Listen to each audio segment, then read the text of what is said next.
নিখোঁজের 15 দিন পর রাজধানীর বসুন্ধরা আবাসিক এলাকার একটি বাসা থেকে উদ্ধার করা হয়েছে আরিফুল ইসলাম নামে এক জাপান প্রবাসীর অর্ধগলিত মরদেহ। শনিবার রাত 8:30টার দিকে রাজধানীর বসুন্ধরা আবাসিক এলাকার সি ব্লকের 2 নম্বর রোডে একটি ফ্ল্যাটের দ্বিতীয় তলা থেকে আরিফুলের অর্ধগলিত মরদেহ উদ্ধার করে ভাটারা থানা। ভাটারা থানার ওসি কাজী মাইনুল ইসলাম সমকালকে জানান, নিহতের শরীরে বিভিন্ন আঘাতের চিহ্ন রয়েছে। ধারণা করা হচ্ছে তাকে 4 থেকে 5 দিন আগে হত্যা করা হয়েছে। নিহতের পরিবারের পক্ষ থেকে একটি হত্যা মামলা করা হয়েছে। ঘটনাটি বর্তমানে তদন্ত করা হচ্ছে। জানা যায়, জাপান প্রবাসী আরিফুল ইসলামের গ্রামের বাড়ি নরসিংদী জেলার রায়পুরা থানার কালীপুর পাড়ায়। তিনি শাহজাহান শিকদারের ছেলে।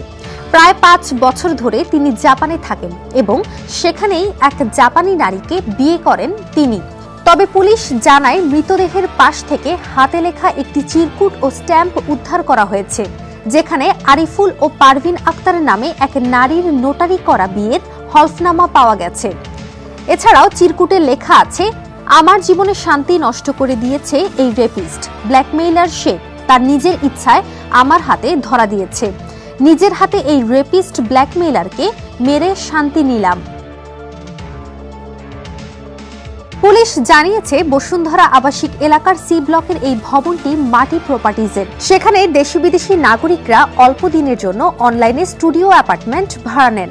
গত 17 মে আরিফুল ও পারভিন স্বামী স্ত্রী পরিচয়ে অনলাইনের মাধ্যমে দ্বিতীয় তলা ভাড়া নেন। গতকাল বিকেলে ভবনের পরিচ্ছন্নতা কর্মী ঝাড়ু দেওয়ার জন্য দরজা ধাক্কা দেন। ভেতর থেকে সাড়া না পেয়ে বিকল্প চাবি দিয়ে দরজা খুলেন। এরপরই দুর্গন্ধ পান এবং দরজার সামনে দাঁড়িয়ে খাটে একজনকে শোয়া অবস্থায় দেখে চিৎকার দিয়ে ওঠেন। খবর পেয়ে পুলিশ ঘটনাস্থলে যায়। এছাড়াও পুলিশের অপরাধ তদন্ত বিভাগের ক্রাইম সিন ইউনিট হত্যাকাণ্ডের আলামত সংগ্রহ করে। লাশের বুক ও গলায় ছুরিকাঘাতের চিহ্ন রয়েছে। ভবনে সিসি ক্যামেরার ফুটেজও জব্দ করেছে পুলিশ। তাতে দেখা গেছে 17 মে আরিফুল ও পারভিন আক্তার অ্যাপার্টমেন্টে একই সাথে প্রবেশ করছেন। 18 মে ভোরে পারভিন বাসা থেকে একা বেরিয়ে যাচ্ছেন। এতে ধারণা করা হচ্ছে বাসে ওঠার পর ওই রাতেই এই হত্যাকাণ্ড ঘটেছে। পরিবারের বরাত দিয়ে পুলিশের দায়িত্বশীল এক কর্মকর্তা জানান, আরিফুল জাপানে থাকতেন। সেখানেই এক জাপানি তরুণীর সঙ্গে প্রেমের সম্পর্কে জড়িয়ে পড়েন। বছরখানেক আগে জাপানেই বিয়ে করেন তিনি। তবে কানাডা প্রবাসী পারভিনের সঙ্গে আরিফুলের প্রেমের সম্পর্ক থাকার কথা শুনেছিল পরিবার। পারভিনের সঙ্গে তার বিয়ে হয়েছিল কিনা তা তার পরিবারের জানা নেই। লাশের পাশ থেকে উদ্ধার করা নোটারি করা বিবাহের হলফনামায় দেখা যায়, 2021 সালের 31 ডিসেম্বর নরসিংদীতে পারভিন ও আরিফুল বিয়ে করেছেন।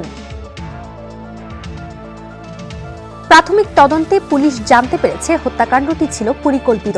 ধারণা করা হচ্ছে আরিফুলকে হত্যা করে তার স্ত্রী পুনরায় কানাডা ফিরে গেছেন। ক্ষোভ থেকে এই হত্যাকাণ্ড ঘটে থাকতে পারে বলেও ধারণা করছেন সংশ্লিষ্টরা।